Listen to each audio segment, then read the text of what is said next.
Well, right now, let's move on to a story that Chris has that's full of mystery and intrigue. And take it away, Chris. What do you have for us tonight that's taken us all the way back to 100 AD, it looks like, which, okay, I'm ready.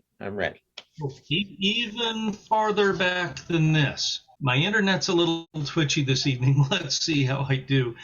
Claudius Ptolemy famously produced a star catalog. It's one of the very oldest, first ones that we have, an official list of all 48 constellations that were known at that time. However, Claudius Ptolemy referenced the fact that he had been looking at a very good star catalog made before him, 200 years before him, by another legendary astronomer and mathematician of the ancient Greek world.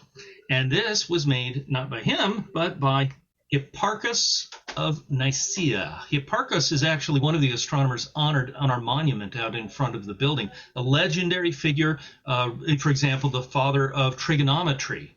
He's one of the people, the very first, in fact, ever to make a mathematical model for the motions of the sun and the moon. And he's regarded widely as the most careful observer of the astronomy world of the ancient times. He took very careful and precise measurements. Everyone would love to have a look at his atlas. Now, Ptolemy's atlas the originals are long gone, but these were copied and copied and copied, and versions of Ptolemy's catalog made it down to our time, but not that of Hipparchus. It's a lost relic of the ancient world. Astronomers have been looking for hundreds of years to see if they could find it, and they think they may have done it. And not like they looked behind the couch and found, oh, here it is, right? Here's Hipparchus's star catalog. They found it in a different place. This is I have to check my Latin here. This is the Codex Climaci Rescriptus, which is a religious document from the 4th century AD, long after Hipparchus's time, that was found in the monastery of St. Catherine in the Sinai area of Egypt. It's a very, very old monastery. And because these documents have religious importance, they're being studied by historians. But in ancient times, parchment was hard to make. Often, because it was such a laborious process, if you got a parchment, you would scrape off old ink that had been written on it, and you could start again. So you would reuse it.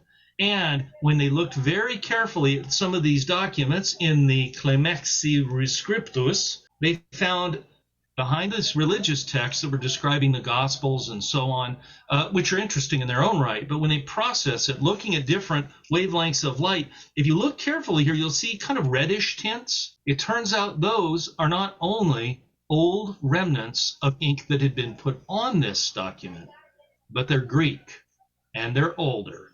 Now, when they went through and did their processing on this, here's a little animation showing the process. We're able to trace out in ancient Greek what was said on the document long ago, this piece of parchment that had been reused.